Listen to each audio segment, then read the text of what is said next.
আসসালামু আলাইকুম গাইস, সবাই কেমন আছেন? নিশ্চয়ই ভালো আছেন। তো আজকে এয়ারপোর্টে যাচ্ছিলাম, আমাদের একজন রাইডার আসছিল মেকার, যিনি মেকারে কাজ করে, যে জুবাইর। এটা হচ্ছে জেদ্দা এয়ারপোর্টের নতুন যে টার্মিনাল হয়েছে, ওই টার্মিনালে যাইতে যে রাস্তাটা, ওটা হচ্ছে এই রাস্তা। তো রাস্তার দুই সাইডে খুব সৌন্দর্যভাবে সুন্দর করে ফুটায় উঠাইছে আপনার খেজুরের গাছ এবং জেদ্দার লোগো দিয়ে সুন্দর করে উঠাই উঠছে। আর এটা হচ্ছে আমরা মোহাম্মদের রাস্তাতে আছি, এখন মোহাম্মদের রাস্তাতে যাবো।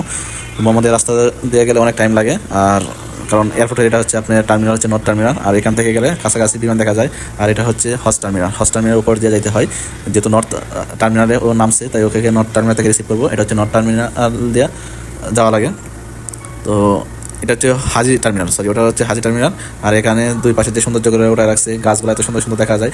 তো আপনারা যারা জেদ্দা শহরে আসছেন বা জেদ্দা শহর এয়ারপোর্টে যারা উঠছেন, অবশ্যই জানেন যে জেদ্দা শহরের এয়ারপোর্টের ভিতরে অনেক সুন্দর করে ফুটে উঠাইছে গাছগুলা দিয়া, এবং সুন্দর করে ডিজাইন করে রাখছে। খুব সুন্দর দেখতে, খুবই সুন্দর। তবে সবাই এখানে আসবেন, আসার পর আশা করি সবাই ভালো লাগবে। আর জেদ্দা এয়ারপোর্টটা খুবই সুন্দর।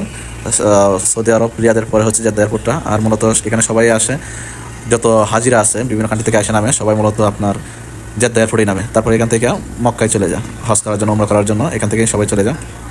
আর জেদ্দা শহরের সবচেয়ে সুন্দর টার্মিনাল হিসাবে আখ্যায়িত হয় যেটা হজ টার্মিনাল, হাজি টার্মিনাল বলে এটাকে। তো এখানে আসবেন, আপনার যদি জেদ্দা শহরে বসে আসেন, তো জেদ্দা এয়ারপোর্টে নামেন, তো হজ টার্মিনালের সৌন্দর্যটা উপভোগ করতে পারবেন। সবাই ভালো থাকেন।